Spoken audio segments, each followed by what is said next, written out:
think my daughter cracked the code. I think she cracked the freaking code. Sometimes I think she.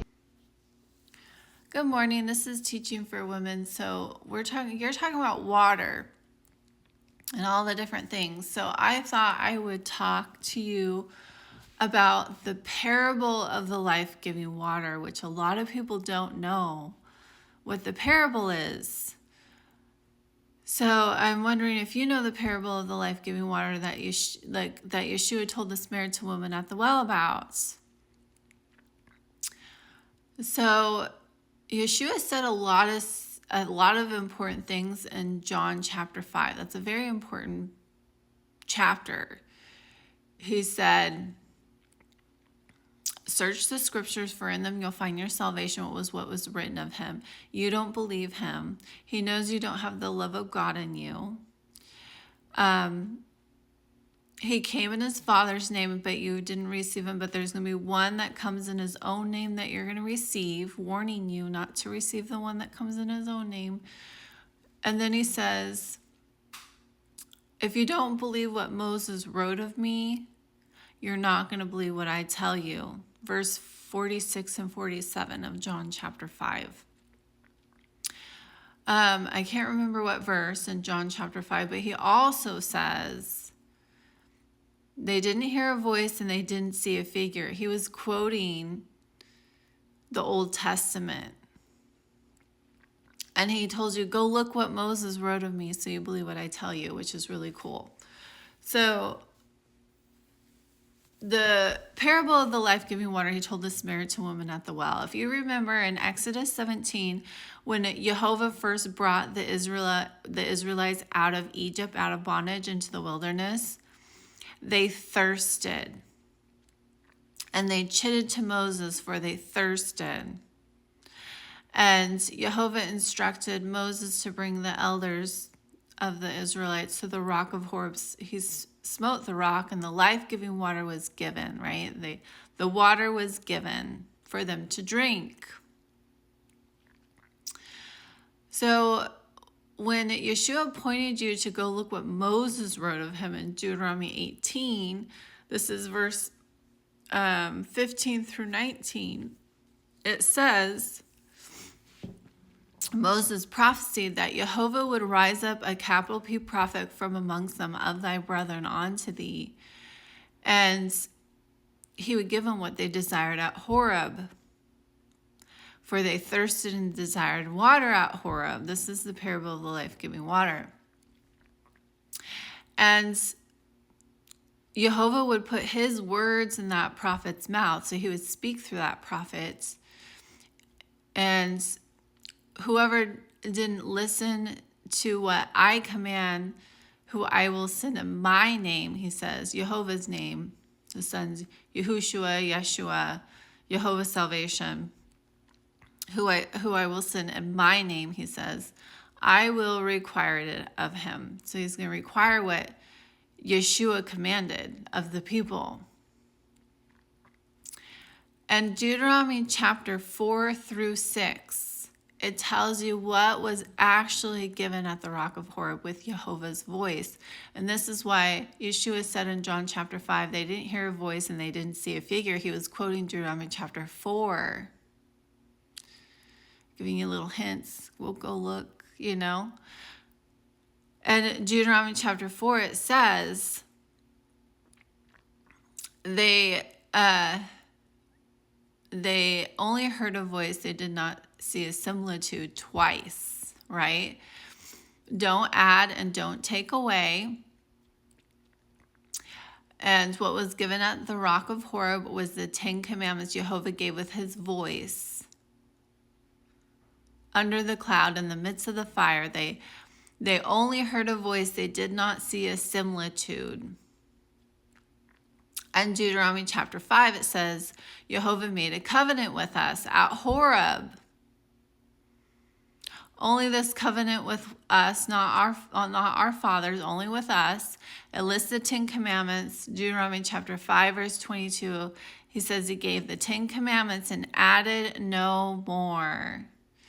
And a lot of people don't know this, but the covenant at Horeb is separate than the sacrificial law. because Jehovah gave it first with his voice, and they agreed to that covenant. But when Moses went to go receive the 2 tables of stone up on Mount Sinai after Horeb, they grew impatient because he was up there for 40 days and 40 nights. And then they gathered around Aaron and had to make him calf, transgressing his covenant. And then Moses wrote the sacrificial law in a book. So this is Exodus 32 and Deuteronomy 31. Moses wrote the sacrificial law, the 600 and some laws in a book, the handwritten ordinances Moses wrote. And it wasn't placed inside the Ark of the Covenant like the 2 tables of stone with the 10 commandments on it.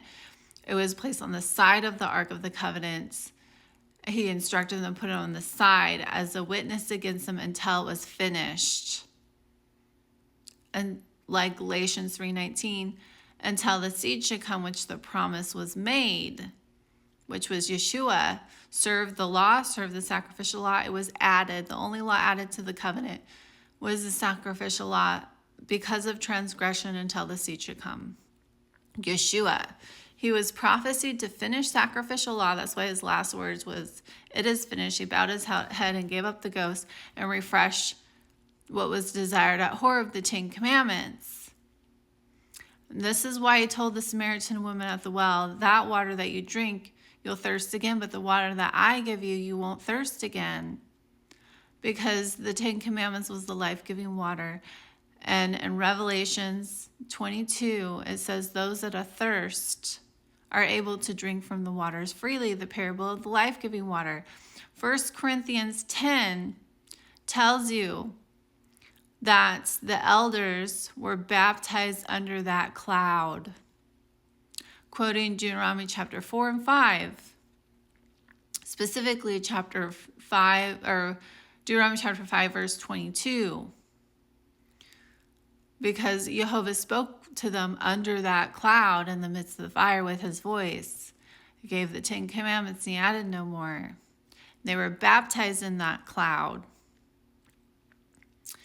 This is the parable of the life-giving water. The 10 commandments is the life-giving water.